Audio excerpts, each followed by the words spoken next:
I know it's probably different across every industry and every job that you've had, but generally, what does a product roadmap look like for you? What are like the important pieces of it? How do you approach that?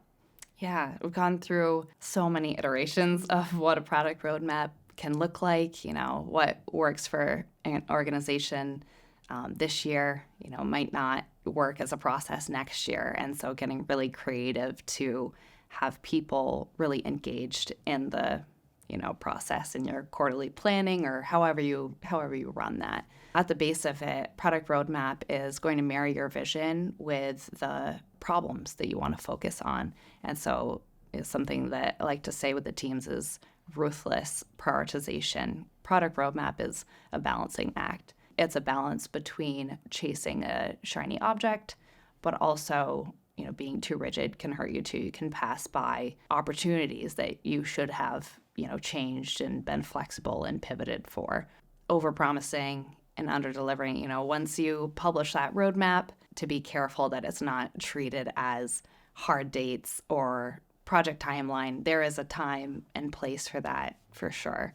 But I think it just gets assumed or overused a little bit too much. So being really clear on customer communication once you've internally published or decided on your product roadmap. So kind of using those caveats of anything could change. That's the one thing that probably will never change is that things are always changing. Being mindful, and when they do change, really being transparent, getting a lot of trust with your customers or with people that you've been talking about, this really exciting item for them is finally on the roadmap. Now it's getting pushed out. Just having a conversation with them and being really clear about, what's happening and while still, taking care of them.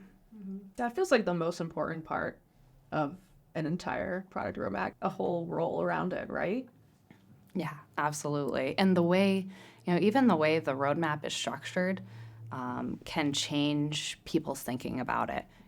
There's a lot of frameworks of, sure, you can stick Q1, Q2, and then, H2, the second half of the year, and put your initiatives across that. It looks like a project timeline. So why wouldn't we treat it like a project timeline? So even changing some of the terminology of like now, next, and later, or different time horizons can really just change the mindset or assumptions just right away. I think another thing to balance with the product roadmap is the size of initiative that you are going to be focused on. With ruthless prioritization, you do want to have a primary focus so that if you asked anybody on your team, what are we working on? What's the goal? That they were easily able to tell you, one sentence, one phrase, easy to remember. Our team right now likes to say to remember what that balance is, we're working on a burger and chips. And so our burger is like our main initiative, main focus.